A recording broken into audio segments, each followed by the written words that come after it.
فأنا ناصح لإخواني بالصدع بالحق تبيض وجوههم. السكوت في مسألة الحزبية يضرها، فاصدع بما تؤمر وأعرض عن المشركين.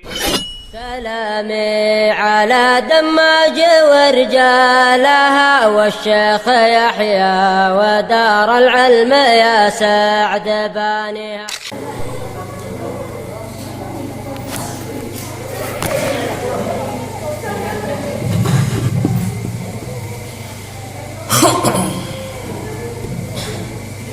Bismillahirrahmanirrahim. Innal hamdalillah nahmaduhu wa nasta'inuhu wa nastaghfiruh wa na'udzu billahi min shururi anfusina wa min sayyiati a'malina. May yahdihillahu fala mudilla lahu wa may yudlil fala hadiya lahu. Wa asyhadu an la ilaha illallah wahdahu la syarika lahu wa asyhadu anna Muhammadan abduhu wa rasuluh sallallahu alaihi wa ala alihi wasallam, amma ba'd.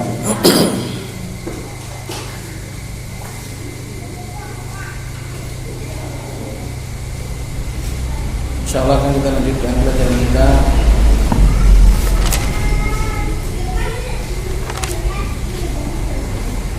Qalat Asy-Syaikh Ummu Abdillah wafaqahu Allah Ta'ala. وقال تعالى وأما من أوتي كتابه بشماله فيقول يا ليتني لم أوت كتابيه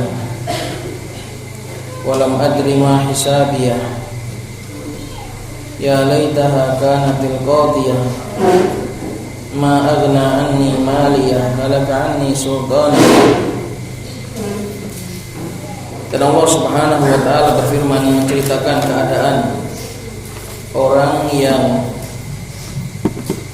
nanti pada hari kiamat akan mendapatkan laporan amalannya dari kalangan orang-orang buruk,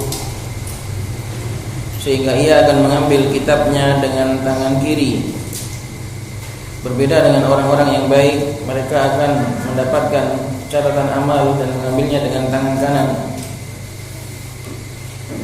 Dan orang-orang baik tadi akan bangga serta berbahagia karena mendapatkan catatan amalnya yang baik. Adapun yang orang ketika di dunianya dihabiskan untuk keburukan, maka dia nanti akan menyesal.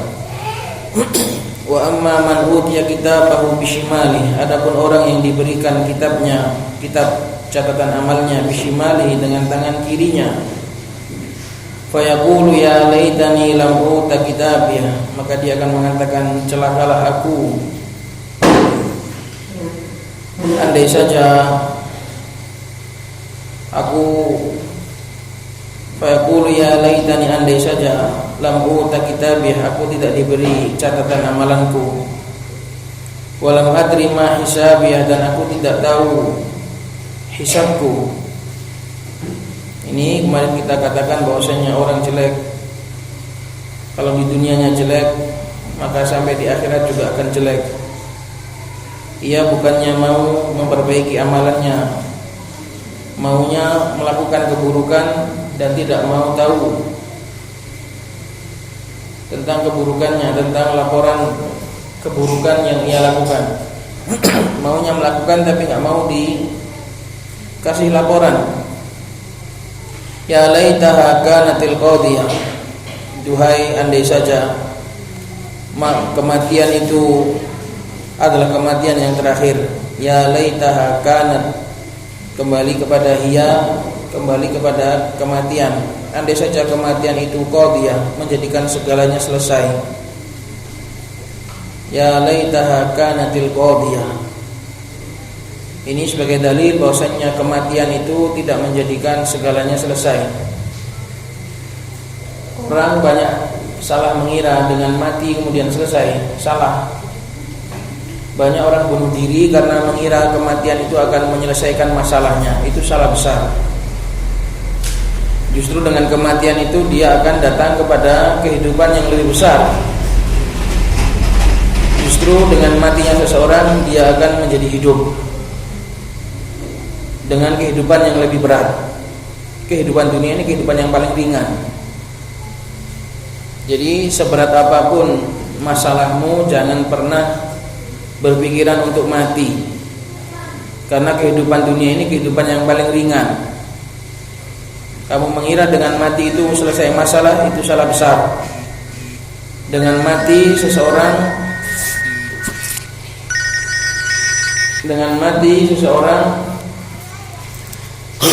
akan datang kepada kehidupan yang lebih besar, yaitu kehidupan barzakh, kemudian kehidupan akhirat. Maka ayat ini, ya laitaha kanatil qadiyah, orang yang buruk akan menyesal ketika mati, malah akan menyesal dan berandai-andai berharap supaya kematiannya itu adalah menjadikan semuanya selesai. Dan itu gak mungkin. Laita itu mustahil. Ia berangan-angan supaya kematiannya menjadikan segalanya selesai. Qadiyah maknanya menyelesaikan. Andai saja kematianku itu menyelesaikan segalanya. Ma aghna anni maliyah, tidaklah berguna sama sekali hartaku dahulu yang sudah aku kumpulkan sepanjang hidupku. Halaka anni sultaniyah, binasalah dariku kekuatanku. Segala kekuatan yang dihimpun oleh seorang hamba di dunia ini nanti tidak akan berguna di akhirat. Yang berguna hanyalah amalan soleh. Maka Allah Subhanahu wa taala mengatakan khudhuhu faghulluh, ambillah lalu belenggulah.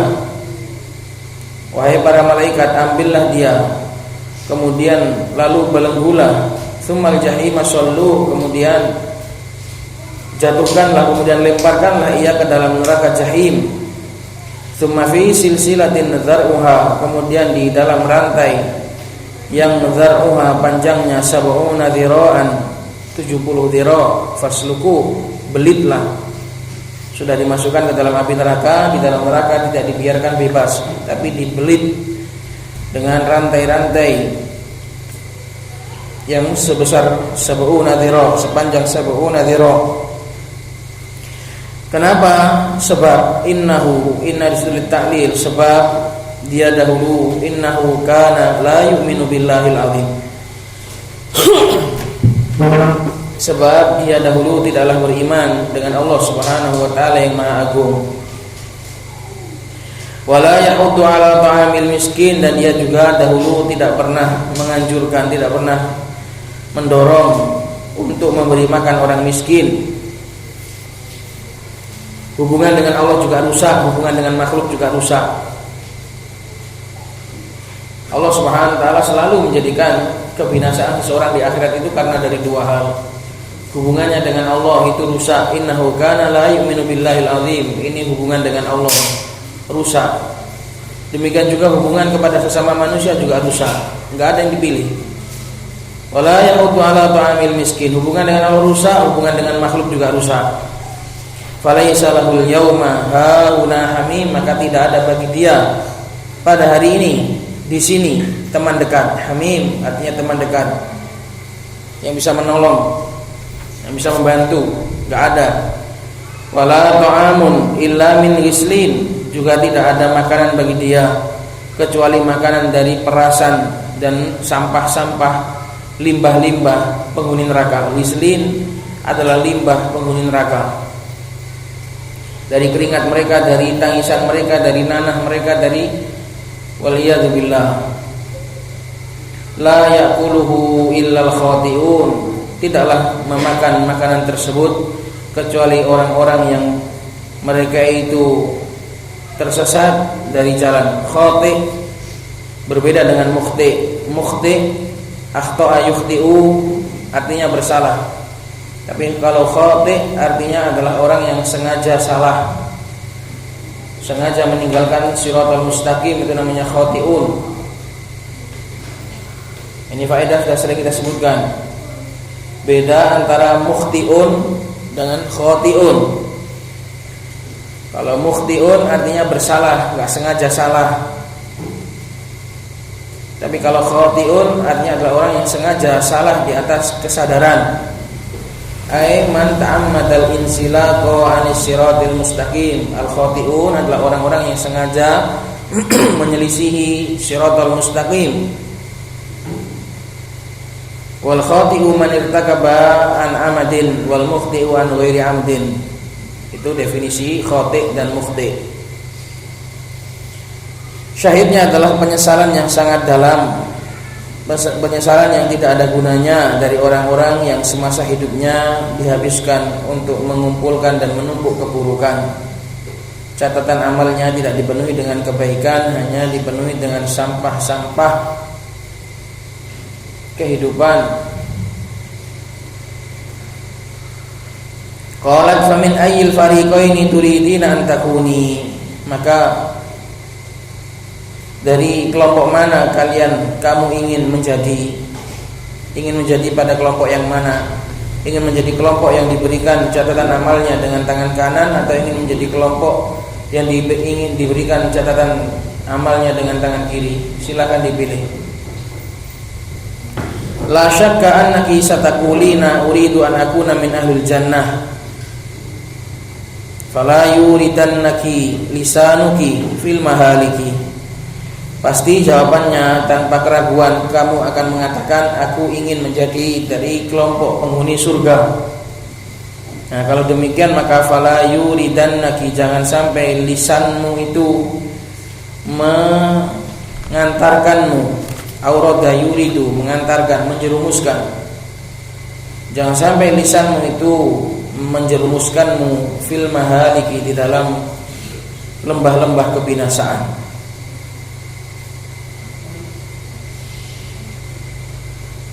Wa qaulul a'mali tuktab la yu'na, bukan la yakni, la yu'na min dzalika annaha law lam tuktab la ya'lamuha Allah.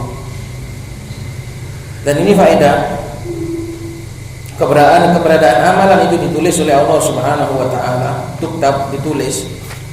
La yu'na tidak berarti, tidak diinginkan dengan itu bahwasannya amalan itu kalau seandainya tidak ditulis Allah itu nggak tahu. Jadi bukan berarti Allah itu nulis itu karena Allah nggak tahu, Allah itu lupa sehingga butuh dicatat. Tidak. Kenapa kalau nanti sampai di hari kiamat harus diberikan amalan, diberikan buku, catatan, padahal Allah Maha tahu. Semua itu bukan berarti Allah lupa, semua itu bukan berarti Allah butuh, bukan. Fa innallaha la takhfa 'alaihi khafiyah, karena sesungguhnya Allah tidak ada yang samar baginya jalla wa ala. La takhfa 'alaihi khafiyah, tidak ada yang samar baginya sesuatu yang samar. Bahkan sesuatu yang samar pun akan menjadi jelas bagi Allah Subhanahu wa taala. Jadi enggak perlu sebenarnya. Enggak perlu, karena Allah itu enggak lupa. Apa dalilnya? Wa innahu, dalilnya bahwasanya Allah tidak ada yang samar baginya dan Allah tahu segala sesuatu adalah firman Allah Subhanahu wa taala. Wa indahu mafatihul ghaibi la ya'lamuha illahu, dan di sisi Allah lah kunci-kunci gaib. La ya'lamuha illahu, tidak ada yang mengetahui kunci-kunci gaib tersebut kecuali Allah Subhanahu wa taala. Kunci-kunci gaib ini yang disebutkan di akhir surat Luqman. Wa ya'lamu ma fil barri wal bahri, dan Allah juga tahu apa yang ada di darat dan apa yang ada di laut.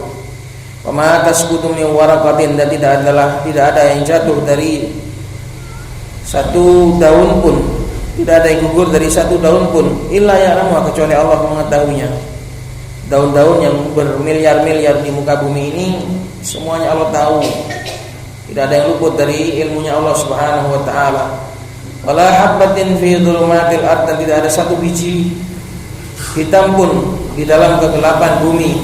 Wala ratbin, tidak ada yang basah. Wala yabisin, tidak ada yang kering, kecuali semuanya adalah illa fi kitabim mubin, semuanya adalah di dalam kitab mubin, dalam Lauhul Mahfuz. Wa inna ma kitabatul a'mal ablaghu fi iqamatil hujjati 'ala bani Adam. Hanya saja kenapa sampai amalan itu butuh ditulis, itu adalah supaya lebih ablag, supaya lebih mengena, supaya lebih kuat di dalam menegakkan hujjah kepada ibnu Adam, kepada anak Adam, supaya lebih terbukti. Kalau seandainya Allah masrahkan kepada ilmunya Allah, nanti anak Adam, nanti ibnu Adam itu masih ngeyel. Mana buktinya ya Allah kalau aku melakukan ini? Tapi ketika ditulis, ketika dicatat, didatangkan saksi, maka nggak bisa lagi membantah. Itulah gunanya catatan amal dan itulah gunanya fakta kehidupan dunia. Kalau seandainya Allah mau, Allah nggak perlu ciptakan hamba ini ke dunia. Langsung saja Allah ciptakan mereka di surga atau di neraka. Mereka itu sebenarnya sudah diketahui semua. Kamu masuk surga, kamu masuk neraka. Tapi kan kalau nggak ada buktinya amal di dunia, kan nanti mereka akan debat ke Allah. Ya Allah, ngapain aku dimasukkan surga? Ya Allah, ngapain aku dimasukkan neraka? Oh, kamu memang layak. Oh, kamu memang penghuni neraka. Kalau nggak ada amalannya, kan hamba nanti bisa debat Allah. Karena itulah Allah Subhanahu Wa Taala, salah satu yang disebutkan oleh Imam Ibnul Qayyim, hikmah Allah turunkan Adam ke bumi itu sebagai bukti bahwasanya surga itu ada penghuninya dan neraka itu ada penghuninya. Ketika dibuktikan dalam hidup di dunia, benar kan, ada manusia yang baik, ada manusia yang buruk. Padahal Allah Subhanahu Wa Taala sudah tahu, Allah menciptakan makhluk sudah tahu, sudah ada penghuninya sendiri-sendiri, mana penghuni surga, mana penghuni neraka. Tapi kalau enggak dibuktikan dengan amal, nanti hamba itu akan mendebat Allah. Demikian juga catatan-catatan amal itu supaya lebih kuat di dalam membungkam dan di dalam berargumen terhadap anak Adam, supaya mereka enggak bantah, supaya mereka enggak ingkar, supaya mereka enggak memungkiri seluruh amal perbuatan mereka. Qalat sababu afatil lisan. Penutup dari seluruh afatul lisan yang disebutkan sampai 16 ini, dari seluruh cacat-cacat mulut manusia yang ada 16 ini, sebabnya apa? Qalat wa kullu ma taqaddama min afatil lisan, setiap apa yang terdahulu dari penyakit-penyakit lisan, wa ma lam adzkurhu, dan apa yang tidak saya sebutkan, kulluhu yarji'u ila ahadi syai'aini, semuanya adalah sumbernya kembali kepada salah satu dari dua hal atau keduanya. Sampai tulis atau keduanya, bukan cuma salah satu toh, atau keduanya. Dua hal ini bisa salah satunya saja bisa, atau bisa dua-duanya. Yang pertama apa? Immal jahlu. Sebab pertama adalah kebodohan, dan itu sebab yang paling utama. Karena bodohnya manusia, karena itu butuhnya manusia ini kepada ilmu agama, karena segala hidupnya, sekujur tubuhnya, dari ujung kaki sampai ujung rambut itu diliputi dengan kebodohan. Kita harus berusaha menghilangkan kebodohan kita ini dengan cara talabul ilm. Sebab yang pertama adalah immal jahlu, bisa jadi karena bodoh, atau wa imma fasadul qalb. Sebab yang kedua adalah kalau dia tidak bodoh, maka rusak hati, rusak tujuannya. Ada orang itu gak bodoh, tapi tetap rusak, pintar tapi rusak. Itu tujuannya yang rusak, itu iradahnya. Kalau immal jahl, yang rusak itu adalah ilmunya, gambarannya, pengetahuannya. Terus yang kedua, rusaknya hati itu adalah dengan rusaknya iradah. Dan perlu diingat bahwasanya dua perkara ini adalah usul kunci dalam seluruh kehidupan. Kehidupan manusia itu akan menjadi lurus apabila dua perkara ini lurus. Lurus ilmunya, benar maklumatnya. Yang kedua, benar hatinya, benar keinginannya. Karena itulah, karena manusia itu memiliki dua sifat bawaan dari lahir, yaitu sifat bodoh dan sifat dolim. Allah Subhanahu wa taala katakan innahu kana zaluman jahula. Sifat dolim itu adalah rusaknya keinginan, keinginannya itu rusak. Dan sifat jahul, banyak bodohnya, itu maklumatnya yang rusak.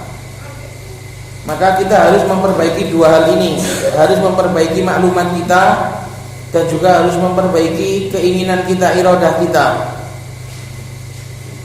Kalau rusak maklumatnya, rusak pengetahuannya, nanti akan tersesat seperti orang-orang Nasoro. Dan kalau rusak keinginannya, tahu tapi tidak mau, ini namanya dimurkai seperti orang Yahudi.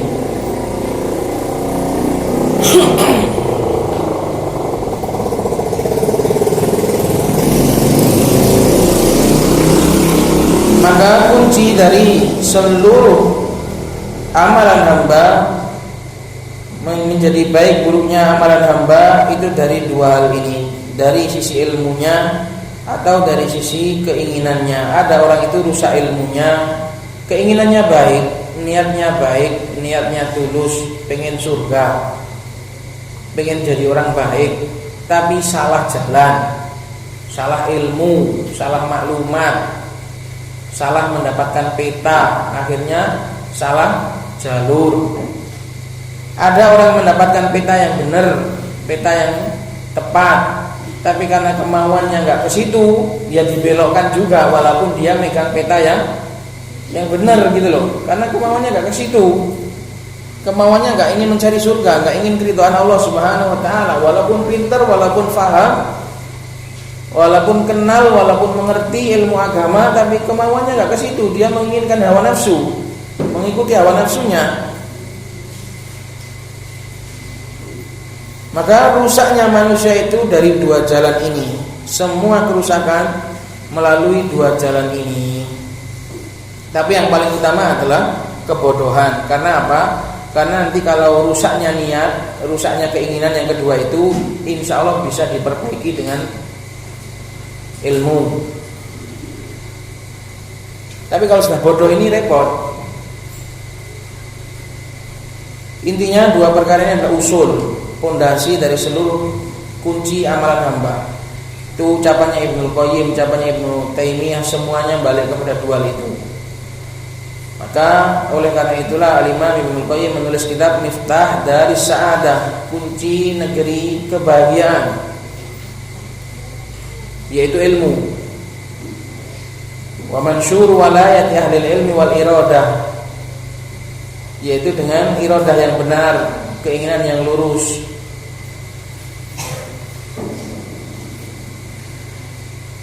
Kata Imam Ibnu Qayyim dalam Miftah dari Sa'adah, pintu surga itu dengan ilmu, kuncinya itu dengan keinginan yang baik.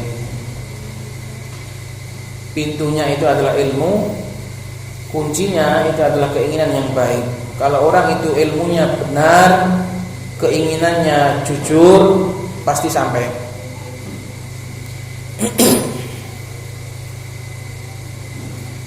Makanya ditulis kitab Miftah dari Sa'adah. Itu khusus bahas masalah rusaknya ilmu dan rusaknya keinginan. Kitab 3 jilid itu cuma bahas itu toh. Karena ini kuncinya.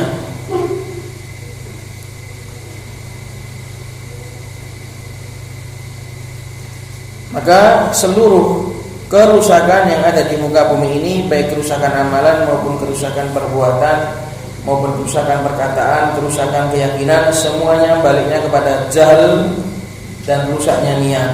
Fasadul qalb maknanya rusaknya niat, rusaknya keinginan.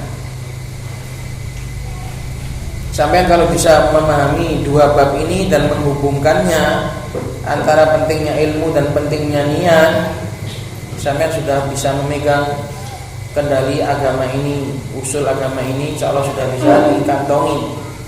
Karena semuanya balik ke situ. Yahudi rusak niatnya, Nasoro rusak ilmunya. Maka seorang mukmin meminta hidayah terus, ihdinas siratal mustaqim, supaya diperbaiki ilmunya, setiap hari bisa menambah ilmu agama, setiap hari semakin jelas, dan juga setiap hari mendapatkan keadilan dari Allah untuk menepis sifat dolimnya, menepis niat busuknya.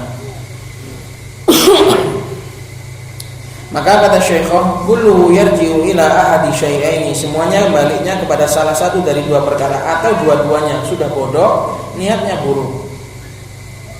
Sudah bodoh, niatnya buruk. Sudah bodoh, jahat lagi. Kadang orang bodoh, dia nggak jahat, dia baik, tapi bodoh. Ada yang pintar tapi jahat. Ada juga yang bodoh tapi jahat. Bodoh juga jahat. Qalat wa minan nasi may yuridu an yakuna lahu haibatun fil mujtama.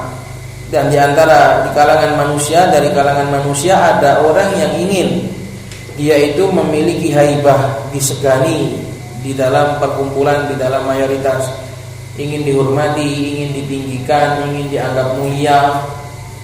Itu semua adalah termasuk keinginan yang buruk. Itu semua adalah keinginan yang tidak tulus karena Allah Subhanahu wa taala. Maka jadi orang enggak perlu seperti itu. Jangan punya keinginan untuk kamu itu disegani, dihormati, dianggap tinggi. Tak perlu.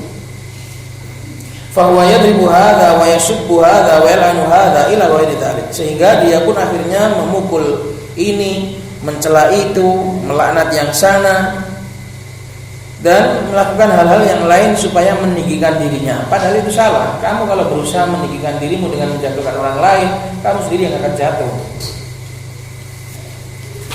Maka dikatakan wa huwa fi dhanni annahu idza fa'ala dzalika habahul mujtama'un. Dia mengira di dalam prasangkanya apabila dia melakukan semua itu, orang-orang akan takut kepada dia. Orang-orang akan menghormati dan segan kepada dia.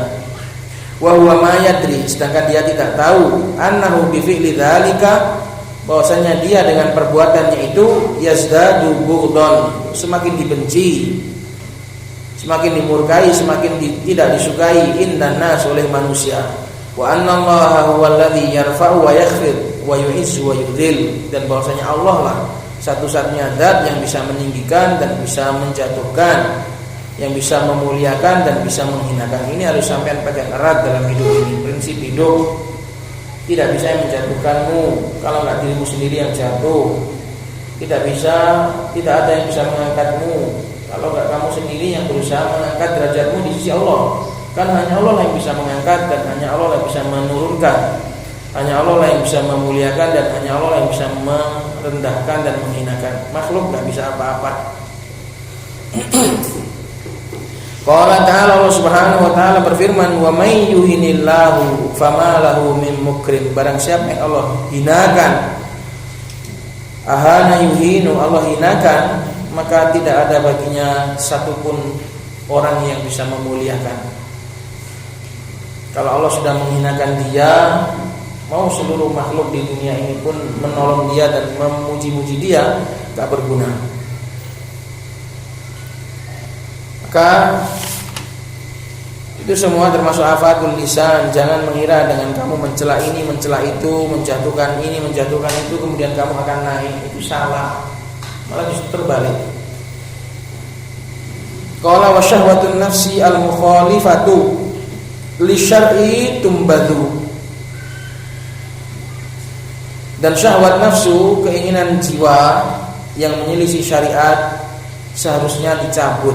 Tumbadu, seharusnya segera dicabut, segera dihilangkan, segera dibuang. Tumbat maknanya segera dibuang, dicabut.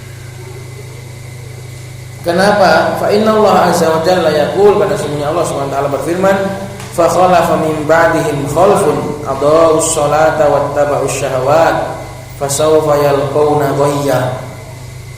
Maka datanglah setelah mereka suatu kelompok belakangan yang mereka akan menelantarkan sholat dan mengikuti syahwat. Ini sepaket, orang kalau menelantarkan sholat akan mengikuti syahwat.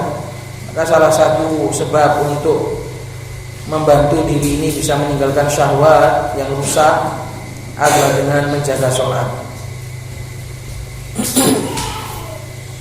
Fasawfa yalqawna ghayya, maka mereka akan menemui kesesatan. Ada juga yang menafsirkan ghayya di sini artinya kebinasaan. Ghayya artinya kesesatan, maka mereka akan menemui kesesatan dan kebinasaan. Karena itu Syekhah menyuruh untuk supaya kalau ada hawa nafsu jangan dituruti. Sampai kalau nuruti kemauan diri yang menyelisih syariat, nanti sampai akan binasa sendiri.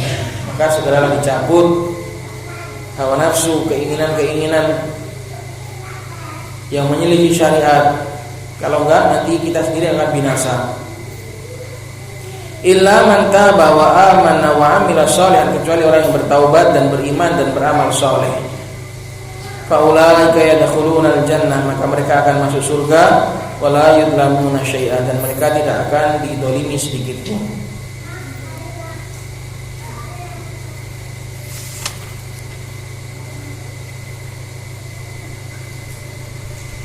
Dan ini juga sebagai dalil bahwasanya kebodohan akan merusak niat, dan rusaknya niat juga akan lama-kelamaan akan merusak maklumat. Jadi jangan kira orang yang pinter itu kalau mengikuti hawa nafsunya, lama-kelamaan nanti keblinger, kepintarannya itu akan hilang karena dirusak oleh hawa nafsunya.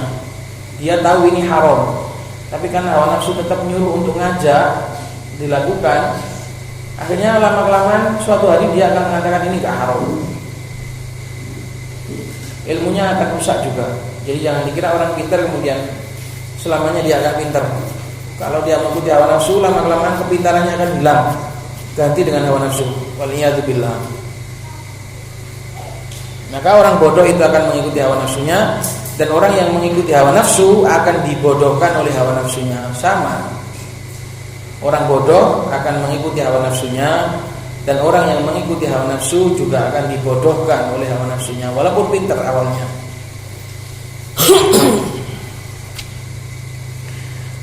Maka usahakan untuk menjaga lisan, untuk melawan hawa nafsu,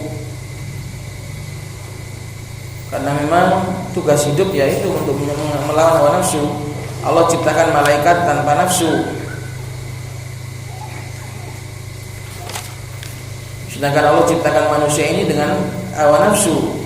Tujuannya untuk mengerim. Allah bekali manusia ini dengan akal, dengan agama, tujuannya untuk mengerim hawa nafsunya. Kalau malaikat diciptakan dengan iman, mereka beriman tapi mereka enggak punya godaan.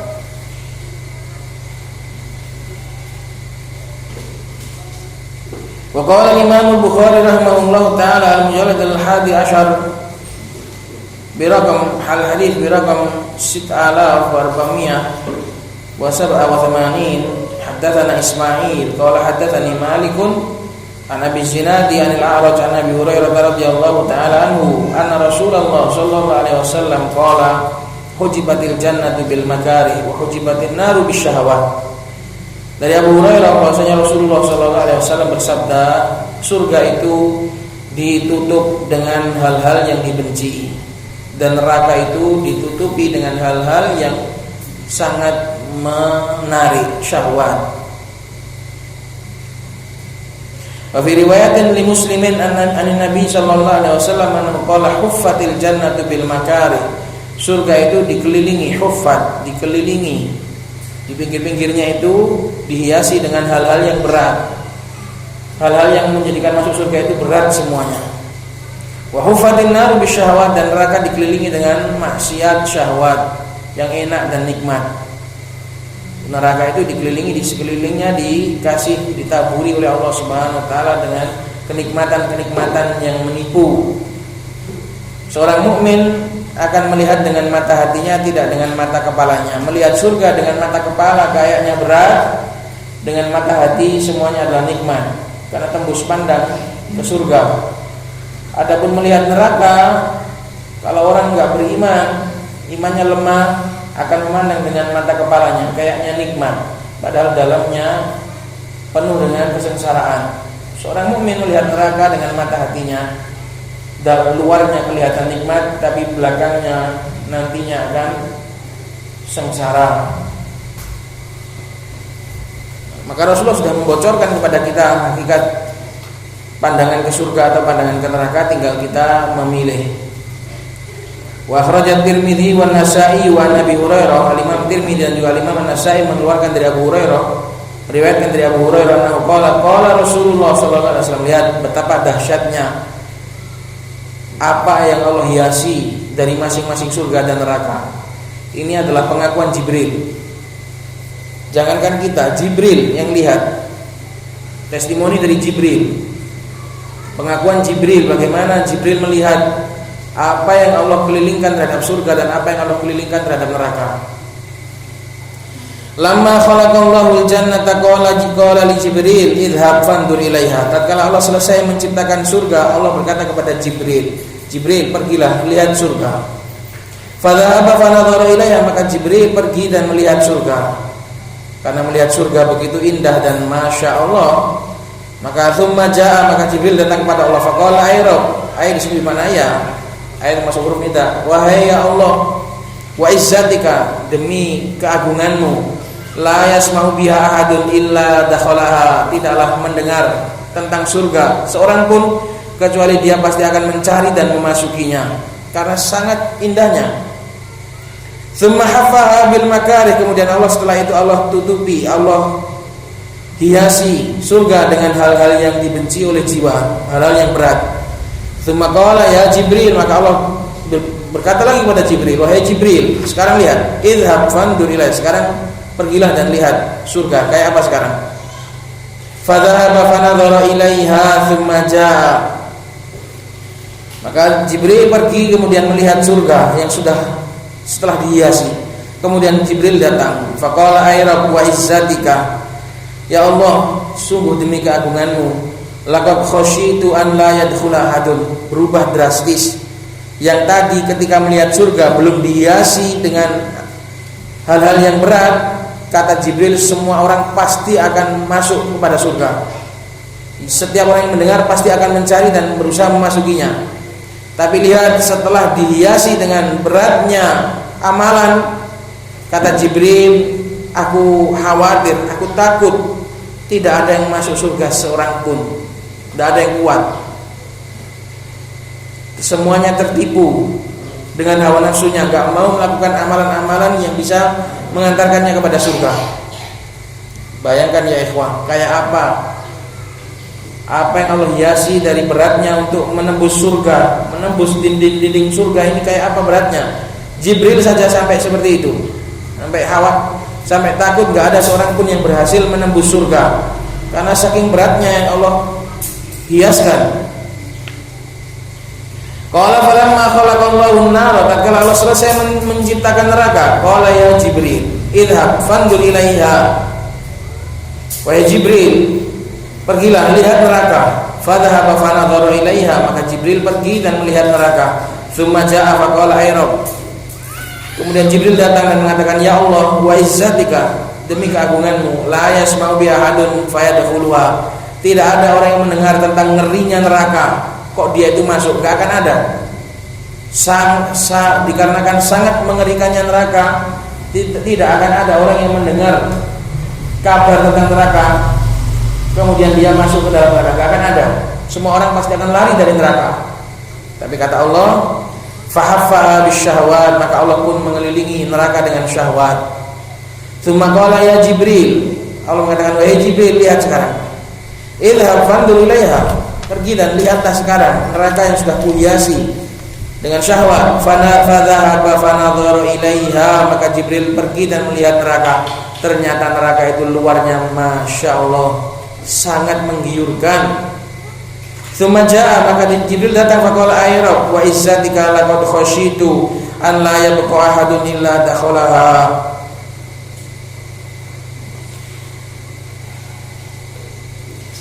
Kemudian Jibril datang dan mengatakan, ya Allah, demi keagunganmu aku khawatir tak akan tersisa seorang pun kecuali masuk, tertipu semua dengan indahnya dan menggiurkannya neraka. Ya subhanallah. Wa hadits fi sahih musnad, ini Jibril ya ikhwah, memiliki pengakuan demikian. Kita bisa bayangkan kayak apa berarti hakikat surga dan neraka ini dalam kehidupan dunia, bagaimana neraka dihiasi dengan hal-hal yang sangat menarik dan bagaimana surga dihiasi oleh Allah dengan hal yang sangat berat. Terserah, silakan setelah ini direnungi sendiri. Semoga bermanfaat bagi kita semua. Subhanallah wa bihamdik, asyhadu an la ilaha illa anta, astaghfiruka wa atubu ilaik.